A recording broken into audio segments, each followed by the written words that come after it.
Good people, we're back again. Tell some friends. The NFC Beast.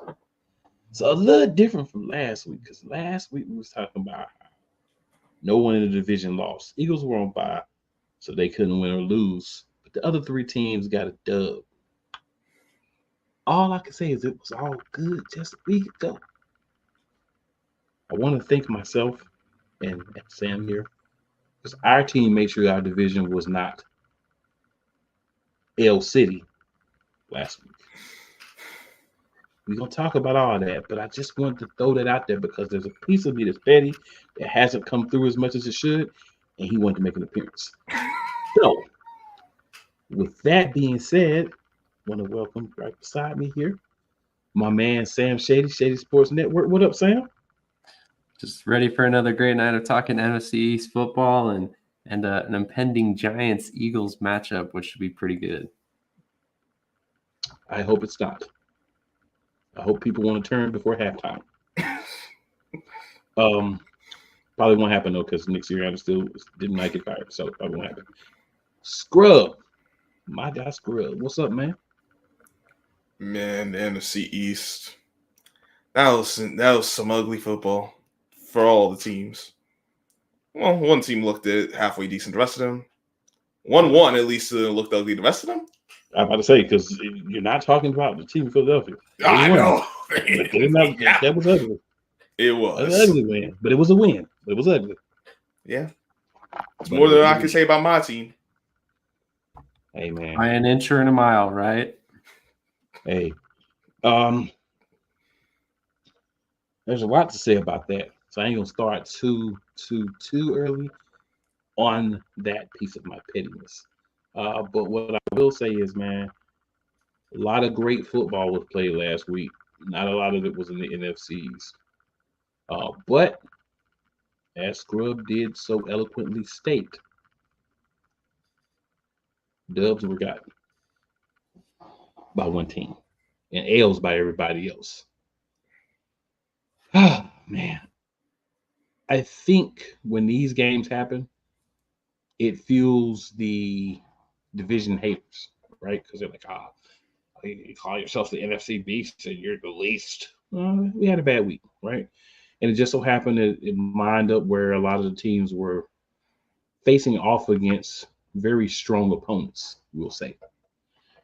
And when that does happen to you, man, sometimes you get got, right? I mean, we know what we can start here. The best game in the division is a 1 p.m. game between the Washington Commanders and the Baltimore Ravens. So, whichever one of you guys, gentlemen, would like to start off the conversation, feel free to.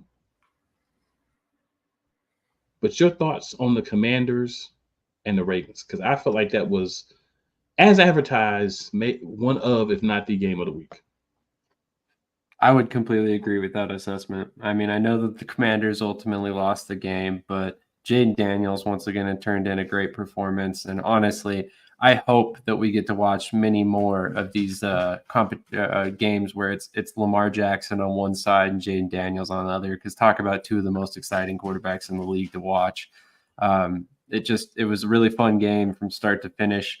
Honestly, I didn't expect to see 53 points scored by those offenses, but it was a great game. Like I said, from start to finish, not too much defense at times. It seemed like both offenses were moving the ball fairly easily, and Terry McLaurin finally had a vintage Terry McLaurin day. So it's always nice to see that. It's kind of impressive as well. I mean, I know I've been talking a lot about Jaden McDaniels already this season, but he's doing it with receivers that weren't necessarily number ones prior to him being there outside of McLaurin. I mean, Luke McCaffrey is, basically a nobody up to this point. Diami Brown has kind of been a third or fourth receiver for Washington for a long time. Noah Brown was like a 3 for Cowboys, and now he's kind of a 2 for Washington. And then Zacchaeus was like our 4th receiver last season. So it's kind of crazy to see him having so much success with these guys, even in his worst performances this season so far. Yeah, it was a good performance by Daniels, but what this game really showed me is they missed Brian Robinson because they weren't able to run the ball.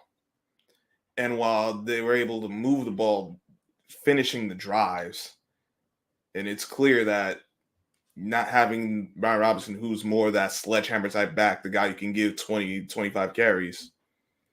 I mean, you got only 21 yards from Eckler on 9 carries. McNichols gave you 2 on 9. Daniels, they did a good job of keeping him from breaking any big ones, only 22 on 6 total carries. So they made him one-dimensional, and that's how you gotta beat Washington, particularly a Cliff Kingsbury coach team. You cut off the run game, it's over after that. It makes them, because with the Ravens, they're gonna run the ball because they got Derrick Henry. Lamar's gonna do his thing, another 300-yard passing game. So I'm tired of people saying he's not a quarterback, but that's a different discussion for a different day. And then the Commanders' defense, I've kind of figured they would give up some points. This is kind of more of what I thought they'd be. They'll be able to do a little something offensively, defensively, would struggle and end up being that way. But I think they'll be fine. They just need to get back Brian Robinson, and they're still 4-2. So it's not panic time for them yet. Just lost a game against a better opponent. Well, see, what's important is I looked at this game and I thought, man, Baltimore said, Jaden Daniels, you're not going to beat us with your legs. If you're going to beat us, you're going to beat us throwing the ball. We're not going to allow you to fill in for Brian Robinson and run for 15, 20 times. We're not going to do that. We are going to make sure that you guys understand you're going to pass this ball to win this game. And ultimately, that's how they beat him. And that's not a knock on Jaden Daniels. He's a young quarterback. He's still developing. He's not who he's going to be in 3 or 4 years. But at this particular time, you take away his legs and you make him beat you with his arms. You make him throw in the coverages. You make him throw in the tight windows. You make him understand you're not running the ball, bro. You're not running the ball. He averaged 3.67 yards in his 6 rushes. McNichols only had 2 for 9, so he's a little bit better than average. But Eckler, who was their leading ball carrier, 9 for 21. When you take a team that wants to run the ball with the quarterback as well as multiple guys in the backfield, and you hold them to under 20 carries total, it's going to be very difficult for them to win. And that's what Baltimore was able to do. And Baltimore is not the same defense that they used to be, but they're good enough, with the offense being much more efficient. And we got to play Baltimore too. So I'm going to leave that there. We got to play Baltimore too. Not necessarily looking forward to that game. It would be fun, but not necessarily looking forward to it. If they're still playing like this, not necessarily looking forward to it. It'll be fun for one side. Baltimore's a team. Well, I mean, we should still get a job done. But it ain't going to be easy. A lot of people go out here and, different weeks, we're going to lose and we're going to lose. I understand there's some teams that just aren't very good. You feel like we're going to lose. But I'm an Eagles fan. And I'm one of the Eagles fans. It's like there's a couple of games I'd be like, we could lose this game, but I believe we're going to win it. But a lot of guys, tell you what, boy, one bad game, all of a sudden the next 6 weeks the Eagles are going to lose. I'm not going to tell anybody else how they should feel. I'm just going to say that's not how I roll. All right, so in order of time and schedule, the next game was the at the time 1-4 Browns against the at the time 2-2 Philadelphia Eagles, who had a bye. So that's why, not as many wins as some other teams, because we had one less opportunity to win. Throw it out there. Sam, would you like to go first or last? I feel like you probably have a lot to say, so I'll let you go first on this one. All right, we'll sandwich scrub in the middle. All right, so I want to shout out Jalen Alexander Hurts. All year, we've been hearing, oh, it turns the ball over too much, can't read defenses, can't do this, can't do that.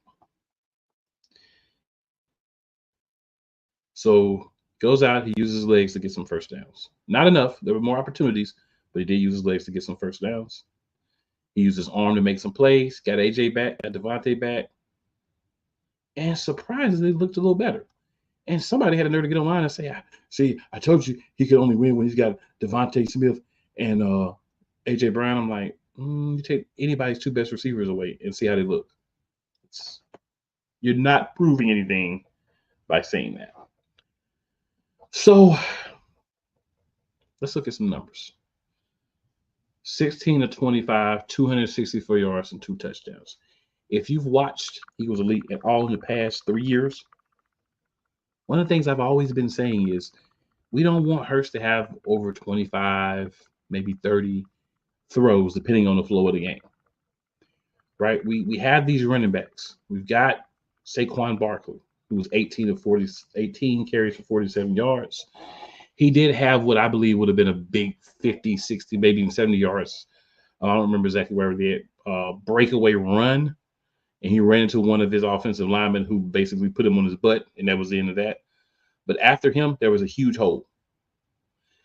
Kenneth Gainwell had 3 for 23. Jalen Hurts had 14 for 33. And granted, that does include a couple of sacks because when you're a quarterback, your running yards are part of that. But Hurts made plays when he needed to with his legs. They weren't all great plays, but plays when he needed to. 264, no interceptions, very important. Because what's been a knot? No fumbles, because what's been a knot? Too many turnovers. One of the things I've been saying, we've got to get you to get away from the turnovers, Jalen Hurts. He did that this game. Devontae Smith, 3 for 64 and a touchdown. AJ Brown, 6 for 116 and a touchdown. But the guy I think who played really well on the offense, Grant Calcaterra, 4 for 67. Caught all of his targets. Jahan Dotson had 3 targets. He caught 1 for 10. He also had a run for 13. So Dotson, a little comfort, a little familiarity between him and Hurts. Looks like it's forming. It takes time. Now, as far as the play call, this is where I wish I had reached out to one Mr. Cole Johnson and got that trash thing, because the play calling was trash. Execution of a lot of bad plays I thought was really well by the Philadelphia Eagles. Defensively, I thought this was one of the better performances that we've had this year. Obviously, we had one game where we just destroyed. But besides that, I think of all of the games, this was the best one because they got 16 points. But keep in mind, 7 of those came off of a blocked field goal that we should never have been taking because our head coach should have had enough intelligence to run the ball on 3rd and I think it was 1 or 2 yards. Instead of running the ball, we drop Jalen Hurts back. He gets sacked. That makes us have to kick a field goal. Field goal gets blocked. They score a touchdown. People want to put them in special teams, but let me ask you, besides that play, when has the special teams looked bad this year? Right. You look back to game 1. When has the special teams looked bad? They haven't. So they can't have one get blocked by Myles Garrett. And I will say this, I said this on my Equals Elite show on Wednesday night. If you are a special teams player on the line, you're an offensive player on the line, there's one person you must always identify, and that's Myles Garrett. The other reason that Saquon didn't have the game that he normally has is because every time he touched the ball, Myles Garrett was on him like they was at a Diddy party together. It happens, right? Certain guys they really get it in on certain guys. It happens. Like it's happened to every running back. It'll happen to guys moving forward. It always happens. But it's the bounce back. This is the week for Saquon and Sam. Flushed last week. I did get enough carries. I just didn't get the big play. That was the main difference. But play calling on offense was atrocious. This game should have been out of hand by the third quarter. It's not because you have the testicular fortitude when you want it, but then when people start getting on you, you don't have it. You want to interfere with the offense, but you're going to let the OC call plays. Like, what are you doing? One, Nicholas Sirianni is the reason these games look like this. This is the reason we only won 20-16. Should we have given up 16 points? No, it should have been 9. That's what it would have been without that 7 points. But even that, we should have scored more than 20 points. The way the defense is playing, we should have gave them more than 20 points. Period. Everybody's talking about the end of the game and just lay down and don't worry about trying to score again. Why not? If you've got the opportunity, why not score again? Why not be 27-16? Then it doesn't matter what play they run. But that's us. And then the one last thing I must say, I'm going to let Sam go into detail if he would like to on it, but Nick Sirianni, shut up. Don't have the nerve to jaw jack with fans and then bring your kids to your press conference so people won't ask you certain things and can deflect a little bit. See, that's why certain people are in certain places. Because if I was there, I would have dug into you right in front of your kids. Because you should coach better. And that was Bush League of you. Very disrespectful. And I know how we got at you. Hopefully they'll shut you up some because you talk too much. There's so much more today, but I'm going to stop at that point. That was my feelings on the game and our silly coach, Mr. Silly Sirianni himself. Scrub, go ahead and let you get in the middle here, and then we'll let Sam finish it off. I'll kind of work a little in reverse. I didn't even know that he pulled that nonsense at the press conference bringing his kids. What I will say about John off at the fence, I'm like, this is the wrong fan base to do that nonsense to, especially when you ain't doing your job.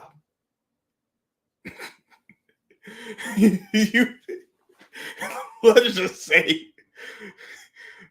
it could went a lot worse than what it did. I'll leave that there. Now to the game. The fact that you get that and he doesn't is a problem. Now let's get to the game. I do agree. I thought there was a lot of missed opportunities. Play calling once again. We know how that goes.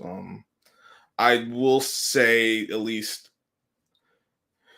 as far I'm glad that Saquon got the carries, even though it didn't go for a lot. Sometimes you don't need even the big ones sometimes because you're going to get games like that. And I thought Cleveland did a good job of saying we're not going to let Saquon beat us. That's fine.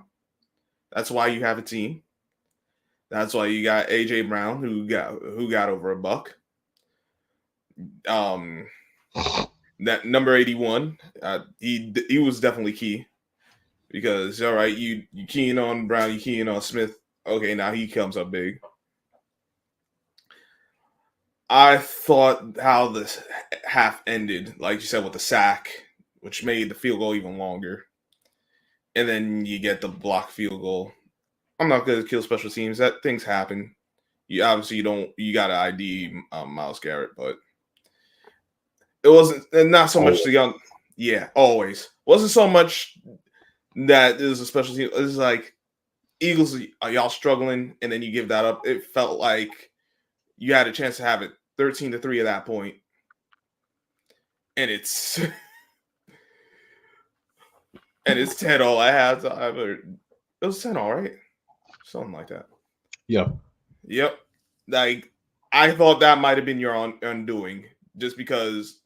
All right, yeah, they ain't playing well, but they finally got to play to keep them in this game. Like that. Those are usually the kind of things that end up costing the team a game.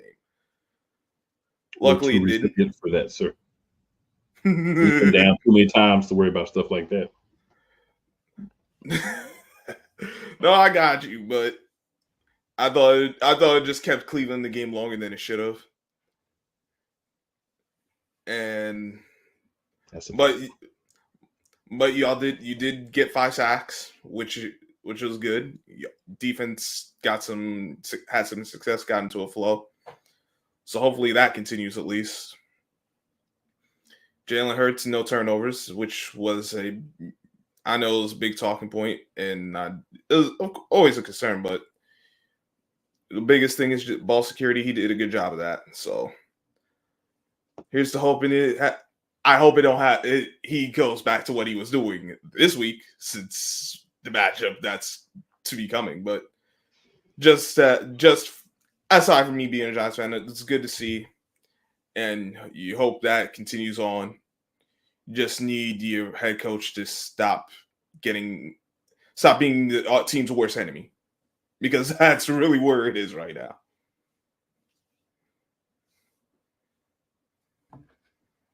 Man, Cool said a lot, and I'm gonna, not rehash everything he said, but I do want to say that anybody who's criticizing the special teams unit is really not looking at the bigger picture. In fact, they had a great day outside of that one blocked kick.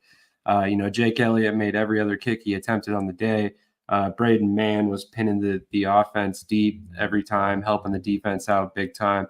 Cooper DeJean did really well in the punt return game, and then Isaiah Rodgers was pretty average in the kick return game, but he didn't make any egregious, mistakes either. So I don't really put a blocked kick necessarily on the special teams unit. Obviously, somebody neglected to, give Myles Garrett enough attention there, and that's obviously a teaching moment. But if we had lost the game because of that, I think that's more on the coaching staff than that is necessarily the players on the field at that particular moment. If not for the special teams unit and the defense in this game, I think we lose, to be quite honest. I mean, the fact that we were able to get 5 sacks against Watson kept him on his toes all game long and really kind of put pressure on him to get rid of the ball quickly, which, forced some passes that probably would have otherwise been completions in a normal circumstances. So, I think that was a big thing. And that's why we brought Vic Fangio in. He's known for producing a pass rush everywhere he goes, and we're finally kind of seeing the effects of that. The one member of the defense that I really want to single out once again for the second week in a row is Nakobe Dean.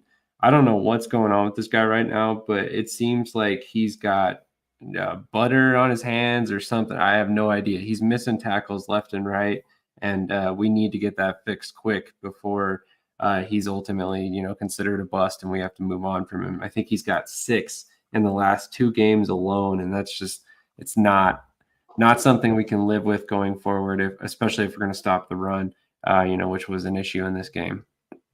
Glad to see AJ Brown back.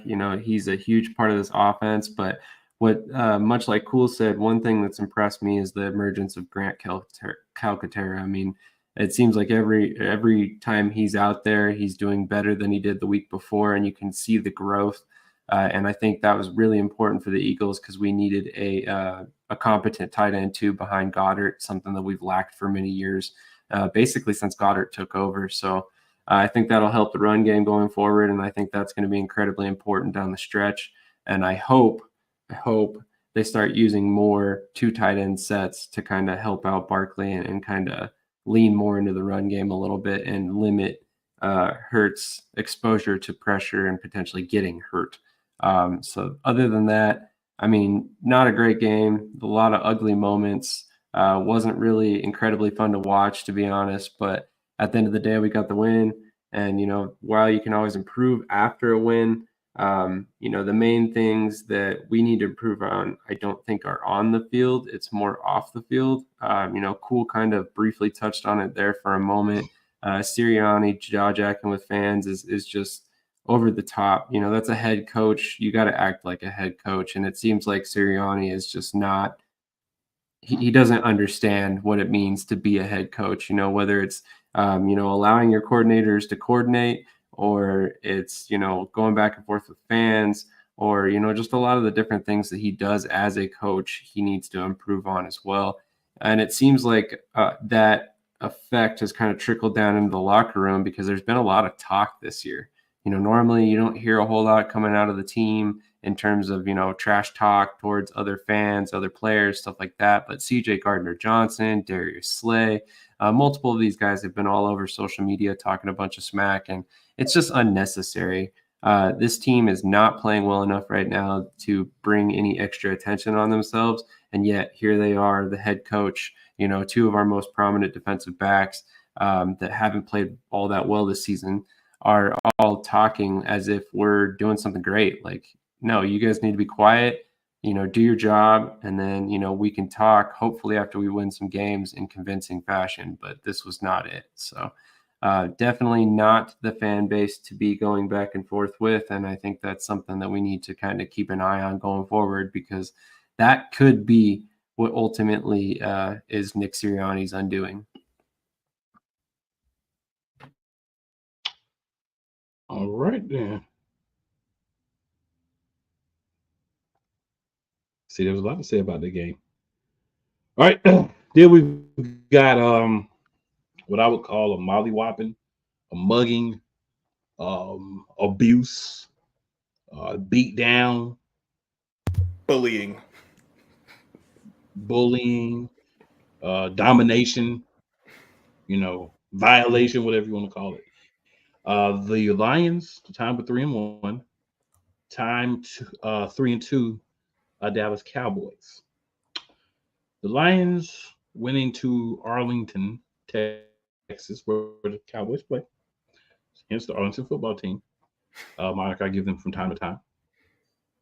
And they whooped that trick. They dominated them in every phase of the game. And they made them look like the Carolina Panthers or the New Orleans Saints or the Cleveland Browns.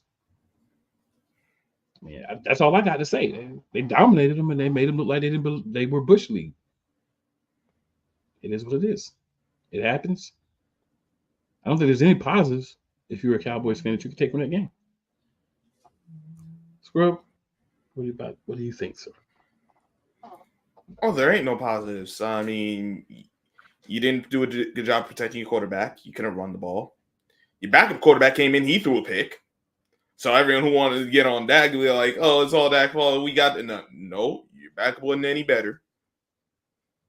Your defense was a liability once again. You gave up 184 yards on the ground, 308 passing yards. You're lucky they only scored 47 on you. Felt like they should have got 60. They definitely took their foot off the gas. Like, listen, here's what it is. The Cowboys, it's time to come to the realization the Cowboys are not a good football team. Because they're not. Everybody but Cowboys fans been on that. Oh, of course, we knew that. But, it's time for them to come to this realization, because you didn't help your team out in free agency. There was no supplement of talent, no complement of talent. You've been relying on this draft so dang on much. And these guys are okay. Some of them have been good. Some are okay. And then, if we're gonna be honest, you paid the wrong guys. This is really just comes back to team building. That's all it is, and it's showing its ugly head against a team like Detroit. It's going to show it's going to rear its ugly head against some other good teams as well. So, Cowboys fans, it's going to be a long year. You might as well get comfy. You're going to be here a while. Get comfy. Man, I don't even know how to follow that one up. Sorry about that. No, I'm just saying get comfy and get your popcorn ready. Go ahead, sir. Yeah, I mean, like Scrub said, there was no positives if you're a Cowboys fan coming out of this game. I mean, you attempt 44 passes, you barely get over 200 yards passing, three interceptions and 0 touchdowns. The offense failed to move the ball all day long. It was actually embarrassing. I mean, the Lions defense is good, but they're definitely not world beaters. And the Cowboys made them look that way. Now, honestly, if you're a Cowboys fan, you really got to question your run defense after this game. I mean, it was like the Lions ran at will. It didn't matter who carried the ball. They were finding, quite a bit of success. And that's something that the Cowboys can't allow in this division when you've got teams like Philadelphia, Washington, and New York that all love to run the ball. So, I mean, that's definitely something that the Cowboys fans have to watch out for and probably will be very disappointed going down the stretch if they can't get that fixed. It's ironic that it's a different season, but the same issues with the Cowboys, where they continuously play to the level of their competition. They'll beat teams they're supposed to beat, but then they go out and they play a team that it should be a good game, and they get embarrassed. So, I love the rivalry we have with the Cowboys, but after this game, I have a lot less fear for them this season, even with the Eagles, the way they're playing. Okay. I just want to say, man, I do feel a little good sometimes when the Cowboys aren't playing well. It does make me a little happy. I'm not gonna lie. I don't sit there and watch their games and dissect every play they didn't do good, but if they're not doing well, sometimes it does make me a little giddy. A tad bit of giddiness shows up from time to time. Listen, the best part of that game was the triple flea flicker that went for a touchdown.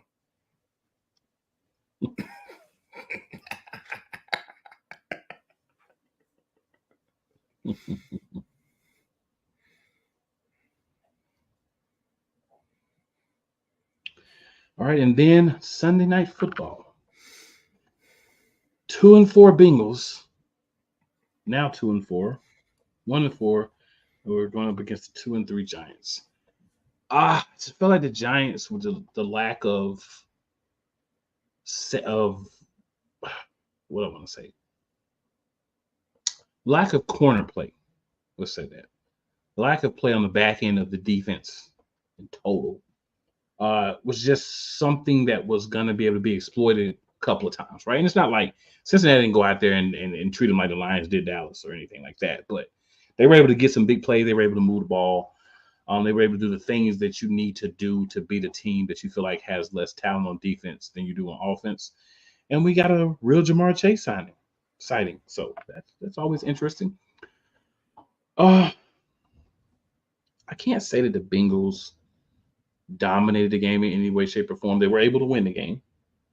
And even though it was 7-7, you kind of felt like the Bengals had the game in the bag. But if the Giants were been able to make one good strong play to Wan'Dale Robinson right down the field, or Slayton, could have been right back in the game. It's just weren't able to get it done. And Cincinnati got the win. Scrub, we're going to let you go last. Sam, what are your thoughts? And then we'll let Scrub have some talk about his squadron there. Yeah, I mean, anytime Joe Burrow is your leading rusher, you got some questions about your run game. But I love the fact that the Giants are kind of leaning into Tyrone Tracy. I know that he didn't have the greatest game this week, but I think he's a guy that if you continue to give those carries, he's going to be a very big-time performer for the Giants moving forward.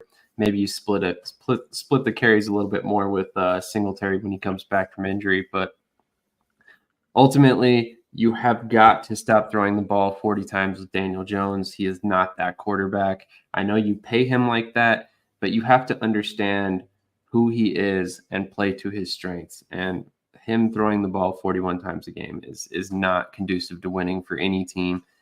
Even if you had the greatest roster around him, which, let's be honest, you don't. Nothing. No offense, Scrub.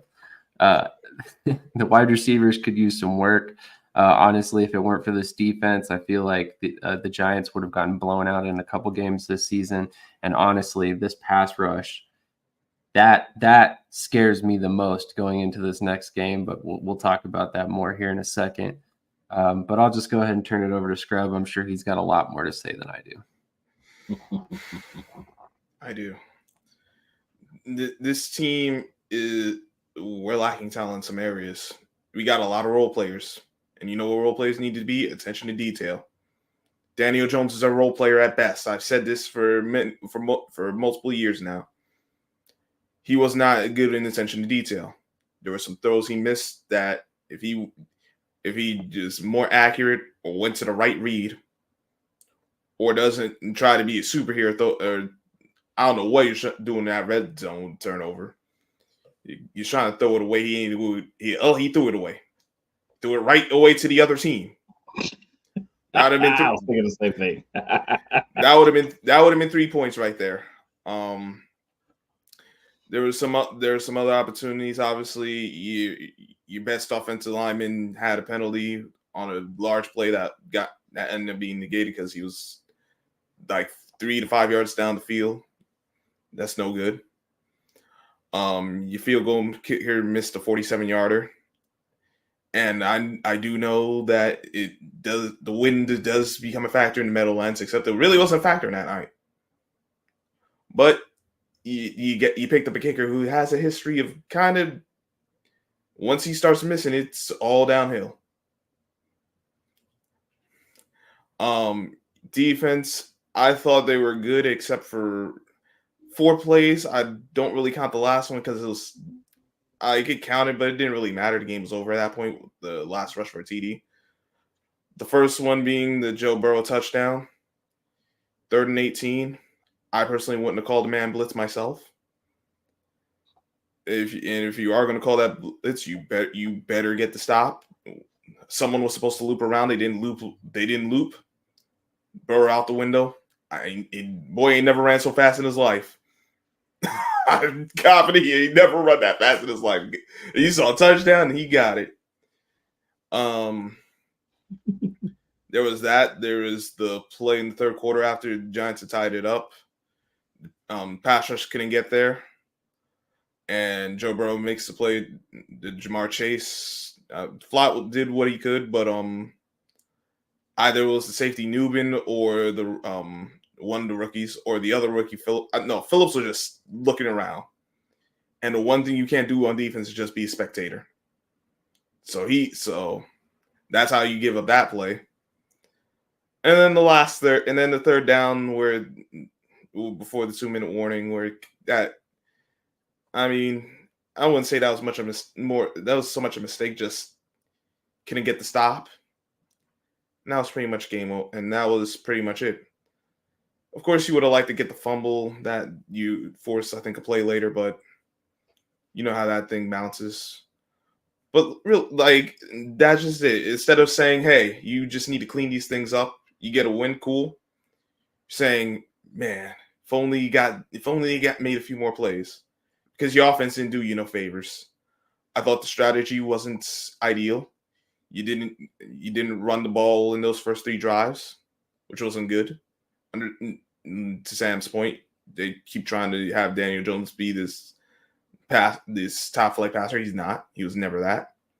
So you need to lean on your run game because that's where he has success. And for whatever reason, this team at home, I don't understand it. How they could be, and it's not perfect on the road, but you see them on the road, and they look like a cohesive unit for the most part. Maybe some attention, like they look like, hey, it's going to be a long game. You better be on point.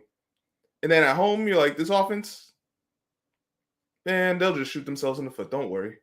You just got to worry about that defense. That's no good. And when we get to picks, I'll tell you who I'm picking for that very reason. But attention to detail. That's what this team needs to be better at. Don't have your quarterback pass 40 times. He's not built for it. The offensive line does need to do a better job. You need to get your running backs involved sooner. And then your defense, these are the pains you're going to go through with some young players in secondary and even on the line. But I just felt we missed opportunities. I was confident that if we got 4 scores, I said 2 touchdowns, 2 or 3 field goals, we'd win. Didn't even need that. If we literally just got the 4 scores, because we got the 1 touchdown, we just get the red zones instead of throwing the pick, we get field goal there, and Greg Joseph don't miss the other 2. You win the game. But that's coulda, woulda, shoulda. And the reality is the Giants gave away another game they could have won.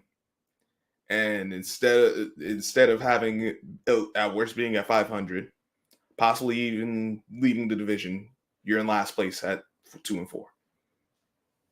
And that is the story of the New York Giants in a nutshell. Well, okay then. All right, so we're going to move on here. Sorry, Sam had to step away, so we'll bring him back when he's ready to hop back in. Oh, he's stepped back in. All right, then. Sorry about Thought he that. had to step away. Oh, you're good. It's all good. So, power rankings. So we're going to try to give you a little something in details about, the division, right? So this week, we'll look at some power rankings from NFL.com. There's multiple power rankings out from many different sources, but we're using NFL.com. We're trying to fact check what we're doing. Make sure you fact check it on NFL.com. Appreciate that. Number 23 is the bottom team of the NFC East, and that's the New York Giants at 2-4. And this is, of course, the overall rankings for the entirety of the NFL. We're just talking about our division. At number 19, they did drop 6 spots this week, is the Dallas Cowboys at now 3-3. And they were lucky to get a win in Pittsburgh. So put that out there. All right. So then the next team on the list from the NFC East, we're heading up to the top. At 12, down a spot, even though they won, the Philadelphia Eagles. And then the final team, of course, and we would expect this team to be the top team, right? The Washington Commanders down 2 spots from 6 to 8. So, Sam, I'll start with you. Scrub, then you'll go as well. Thoughts on the positions? Do you feel anybody's too high, too low? Feel comfortable where we at? What do we think about the rankings for the NFC East in the power rankings? My gut with the way Washington has played tells me that they should be higher. But when you sit there and read their description as to why they are not any higher, it makes sense. I mean, losing Jonathan Allen for potentially the season is a huge blow to Washington. So that makes a little bit of sense. I mean, I still almost hesitate to put them as low as 8 personally. I'm actually kind of surprised to see the Eagles at 12. You could make an argument that they could be lower. I personally think 12 is about right, but it just seems like a lot of experts are pouring on them right now. So I was expecting 15, 18 range, somewhere in that range. Dallas, I feel, is right where they belong. Realistically, they could probably be lower after the game they just had. But I don't think it would be justified outside of that one game. And then the Giants, you could also make an argument that they could be lower as well. So, I know we talked about the NFC East being one of the best divisions in football. And so far this year, they just haven't lived up to that claim yet. I still think it's coming. I think we're getting out a lot of early season hiccups and stuff now. But at the same time, these rankings kind of surprised me in a good way as far as where we're at.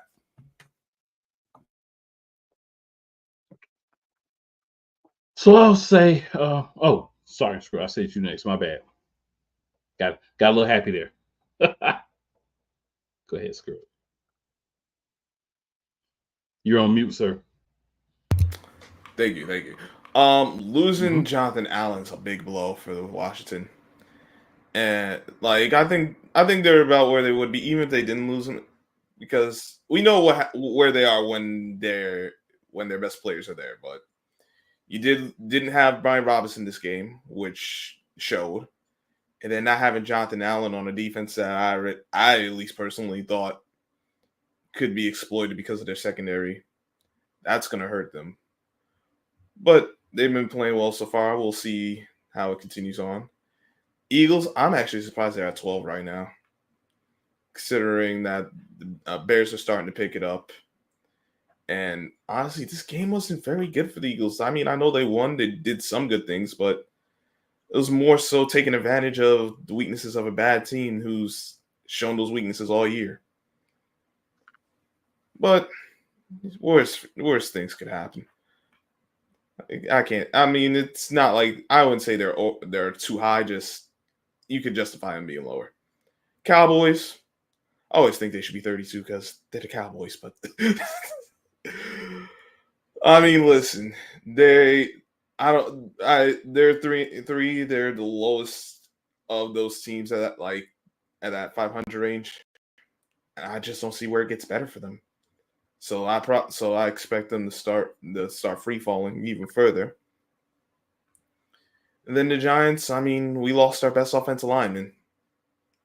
Our quarterback is still showing the same mistakes he's always shown in his first 5 years plus. And the strategy, at times it's good, at times it isn't. And at home, they don't belong on the field at home half the damn time. So it is what it is. So when I look at the rankings, I think the Eagles could be a little bit higher. And you might say, a little bit higher? What are you talking about? They got one bad loss, one loss at the end of the game, a good win over a really good team, and a real strong win over a team that at the time was looking unbeatable until we whooped that trick on them and beat them down. Not the greatest win this week, but are we now grading the quality of wins? No, I'm not grading the quality of wins. If you got and you beat the Carolina Panthers by 3 points, you still win the game. So we're 3-2, right? We had a bye week. So we had a week where we couldn't be punished for not playing. And we dropped a spot and we won. How does that happen? That's judging the quality of win, which is garbage. But it does happen in certain rankings. And I feel like this is one of them. For the Commanders, the thing is, I think they're actually probably about where they should be. We should be right together. And I say, wow, people say, right together? What are you talking about? The Commanders haven't shown consistency at the quarterback position of great play. We had some games where Jaden Daniels was amazing, right? He didn't look bad against Baltimore, but he didn't have the kind of game like he was having the weeks before. He was on a record-setting pace until last week. And that record-setting pace got stopped. Baltimore said none of that. So you have to look at those things. Jonathan Allen's gone, of course. That's something you have to pay attention to. And that secondary in Washington was never really good. They weren't horrible, just middle of the road, maybe a little lower. So I think we look at all the things about the team itself. We should be right about it around each other. They could be a couple of spots higher. I wouldn't be mad. So I'm fine with them at 8. Now, if they go out and they have some more dominant games and they continue to keep winning and their only losses are the ones they have now, then yeah, they're going to move up. But it's still early enough in the season where I think 8's good for them. The Giants, they're about where they could be, where they should be, right? I think that's pretty reasonable. The Cowboys, they did drop 6 spots due to what happened. They were punished a lot for another bad loss. It's not their first one this season either. So I think if you have multiple bad losses in the first 6 weeks of the season, yeah, you should start dropping spots. So I'm really fine with where everybody's at, but I feel like the Eagles could be a little bit higher. I know people want to talk about the coach and all that, but we're winning despite all that.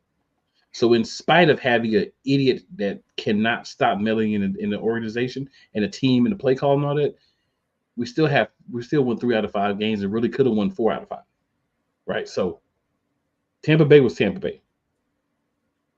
You got to flush one. You got to give everybody one. We go out there and lose like that again, we should be plummeting like the Cowboys. That's what it is. That's how rankings go. But yeah, man, I'm pretty okay where everybody's at right now. Like I said, we could be a couple spots higher, but I'm okay. All right. So now we got to do some previews for the upcoming week. Ladies and gentlemen, we are a recorded show, but feel free to leave your comments. Feel free to disagree. Feel free to agree. Feel free to argue with each other in the comments if you want. Have fun with it. We are here to give you guys somewhere that you can talk about the NFC East, right? Feel free to do so. All right. By the way, we want to hear your predictions as well. So let's hear what you have to think about these games. Yeah, y'all suck though. Well, not just playing. Y'all look, maybe you do, maybe you don't. I'm just playing, or maybe I'm not. I guess you don't know because this is recorded. You wouldn't even know. All right, so let's get into week 7 here. We know we've got not many games to talk about because we know one matchup is between two of the two teams that actually showed up this week, right?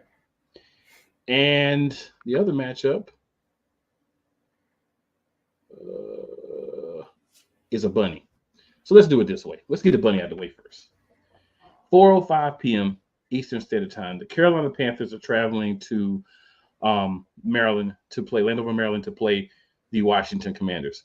If the Washington Commanders don't go out there, dominate, desecrate, and violate the Carolina Panthers, who to me, I don't care about records, are the worst team in the NFL, then Washington, you suck. And you need to make changes. That's all I have to say about that.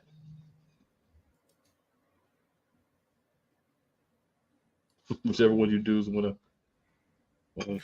I mean, there really ain't much else to say. It should be a one-sided game, and honestly, it should be a blowout. If you all lose this week, don't I don't want to hear nothing from no Commanders fan.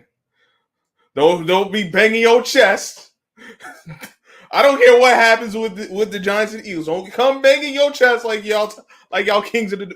Y'all lost to the worst team in football. That happens. We don't want to hear none of that BS over here. Nothing. Sam, what are your thoughts, sir? You might have more of a breakdown you want to give us. Maybe not. Actually, not much of a knock on this one. Like you guys said, the Panthers are what do you always say? Cool, garbage juice or something like that. Trash they're juice. just there. You go, trash juice. They're terrible, terrible. They are easily the worst team in the league, and with the way Washington's been playing, you could make an argument that they're one of the best teams in the league right now. So if this isn't a blowout, I would be shocked, especially with the way Jaden Daniels is playing. I don't think the Panthers have the defense to stop him, but prove me wrong, Carolina. Commanders, even if y'all overlook this game, it should be a win. You should be able to overlook this game and still at least get a field goal win. I'm sorry. I'm not doing it. They're that bad. I'm not going to sit here and dance around it. The Panthers are a bad team. Andy Dalton is not it. You tried to make it about the quarterback. Could part of it be him? Yeah. Does the offense look a little better with Andy Dalton? Okay. You still suck. You're just a little better. You still suck. It made no difference. You look a little bit more exciting. You put up a couple more points, but you still suck. You still lose.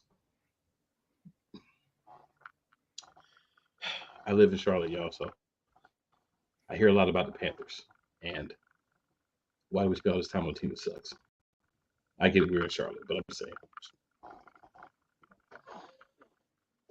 Sports radio here. Killing me.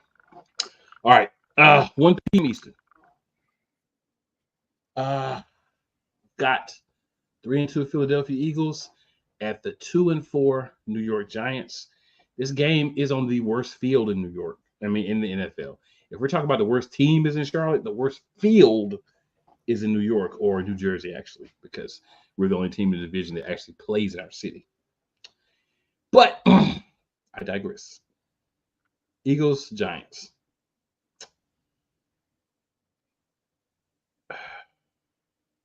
I'm going to go last on this one. You know what? Scrub, do you want to go first, second, or third? I'm going to let you pick where you want to go. I'll go second. All right, Sam, you want to go first or last? I can go first. I'm cool with that. Let you go last All on right, this sir. one. I think the blueprint to beat the Giants is, out there. It's as public as it could possibly get. You force them to throw the ball, and you allow Daniel Jones to throw at least 1 or 2 passes to your defense. That's essentially the best possible way to beat this team. And right now, with the depth at running back, it's kind of even easier, especially with the injuries on the offensive line. So I think this game is really just an Eagles win waiting to happen. The Eagles defense has been playing pretty well against the run, against teams like this that don't necessarily have a premier elite running back I know we struggled against a couple different players this year so far, but definitely think that Philadelphia should take the victory in this one. I'm expecting or hoping to see a lot more pressure from our defensive line like we got last week. Somewhere between the 3 to 5 sack range would be great again if we can manage. Secondary's got to step up and kind of manhandle these wide receivers. I hope we play a lot of man up and realistically just send all the extra blitzers and rushers we can at Daniel Jones and the run game to kind of stop the run, like I said. So I don't really have a whole lot of thoughts about this game. I realistically think that this should be a pretty clear-cut win and a clear-cut game as far as how you need to find victory. So there shouldn't be a whole lot of question in this, but much like the Eagles have given us all season long, except for maybe one game, they'll probably leave this up to chance all the way into the fourth quarter and late into the fourth quarter at that. So I assume it'll be a close game, but in all reality, Philadelphia should find a win in this one. Right. Now, like I said on Eagles lead, I think it's going to be 20-13. Daniel Jones is going to give one away. I think Giants going to turn the ball over twice. Because the Giants could win if they do what they did in Seattle, which is commit to the run game. Have Daniel Jones, depending on how game flow goes and but he shouldn't really be passing more than 30 times. But you need to run the ball, get running early, get running often. Because I think the defense will hold up. I know it's a different dynamic. Y'all best receiver is a big body receiver in AJ Brown. So I don't know how they're going to go about covering him. Last week it was Banks on Higgins, and they used flat for Chase and safety over top. I wouldn't want flat on AJ Brown. That's about a 40-pound weight difference. I do not want to see. But you also can't leave AJ Brown one-on-one against Banks. I don't think he's at that point yet. You put all that faith in him. But it has to be, they got to shorten the game, run the ball, and then defensively just bend it. I guess it's gonna have to be bend but don't break, because Jalen Hurts has been better against the blitz this year than he was last year. But I don't trust something about this team at home. And it's not just this season; it's historically, in recent history, especially with Daniel Jones on the road. He's a plus quarterback, still a role player, but he's more positive on the road. At home, as we've seen through these games and throughout this, it's ugly. So if I'm the Eagles, I want to hit him early, because he's going to fold. And that'll be the end of the story. And I think that's going to be what happens. Defense will keep the Giants in it, but it won't be enough to save them. Once again, 20-13. Because I got no faith in this team holding it down at home. It'll be close. It'll be close because Nick Sirianni is going to screw it up, because that's what he does. So if you're a player for the Eagles, if you're another member of the coaching staff, especially the office, you understand he's going to screw up with the great plan that you probably laid out. Quote unquote great plan, because it may not be any better either. We just don't know, because Sirianni is screwing up so much. We don't even get to what's actually should be happening. I feel like Saquon should have a big game. It may not be 40, it may not be 25, 30 carries or anything, but I think he should have a big game. So Phil, I think he knows how, for the most part, to stay careful on this horrible field. AJ and Devontae should have good games, and they may not be 100 yards each, but they should both have good games. I think this is a game where Dotson will break out a little bit. Jahan Dotson will. And Calcaterra should still do his thing. I want to see a little Will Shipley at some point. Maybe if we can actually get a game where we're up by a couple of touchdowns, we can see Will Shipley actually get a couple of plays in the game. I don't like passes to Kenneth Gainwell. because the one person that apparently Jalen Hurts cannot complete passes to is Kenneth Gainwell. So I don't like when he is in to catch. If you're going to throw the ball, just throw it to Saquon. That's a better option. Saquon's a bigger back, taller back, better hands. Right? Gainwell can run the ball. He can catch the ball. I'm not saying he can't, but I'm saying when you look at the differences between the two guys, I don't think anyone will argue Saquon's the better target for a guy like Jalen, who will put a little extra air on the ball from time to time. This game, to me, comes down to defense. Is Philadelphia's defense going to continue to step up and say, we're going to find ways to make this team better while the offense figures out whatever the heck is going on their side of the ball? I think the answer to that is yes. And I think Philadelphia will continue to show that it might not always be pretty, but beating the teams that you're supposed to beat is important in any season that you want to have success. I don't know how far this team is going to go. I don't know how long Sirianni is going to have any power to say anything to anybody. I don't know what's going on behind the scenes. What I do know is if you can win games where your coach is shooting you in the foot, you're doing something right. So I'll just say, for me, I believe that Philadelphia's going to win the game. I think it's going to end up being close. And when I mean close, 10 points or less, because I don't believe that Sirianni is going to be able to not try to do some grandstand so that he can try to take credit for success. That's kind of been the thing in my mind with him, credit for success. And I think that's what we're looking at. I think it'll be a much better game than people think. There's a time I was like, oh man, we're gonna crush them, dude. We're gonna destroy them. And I'm like, wait a minute. Nick Sirianni's still there. You have to weigh that into the thought process. So win, I believe, closer than it should be, I believe as well. Could be wrong, but what I've learned over the first 5 games, Sirianni is going to show his face at the wrong time. He always does. So, that being said, good people, we have come to the conclusion of this episode. I think we might put up a poll here on the Eagles Elite Shady Sports Network pages and just see what you guys want to, if there's anything you guys want to talk about on Nfc Beast. We may do something like that. Just, switch it up a little bit, have a little fun. But appreciate everybody that's tuning in, all the different places that you can, catch this wonderful broadcast, this wonderful program. Shout out to the gentlemen who weren't able to be here tonight. Shout out to everyone watching again. If you're watching anywhere besides Eagles Elite, I greatly appreciate it if you go to youtube.com/Eagles Elite Podcast. Hit that like, that share, and that subscribe button. Same thing for Shady Sports. We got to get Scrub on something one of these days. But that's up to him. But shout out BS3 Network for allowing us this great program as part of your program. And we will see you next week. Of course, make sure you tell 4 people who you think like you and 4 people who don't. Just because they do not like you doesn't mean they won't like us in this wonderful program.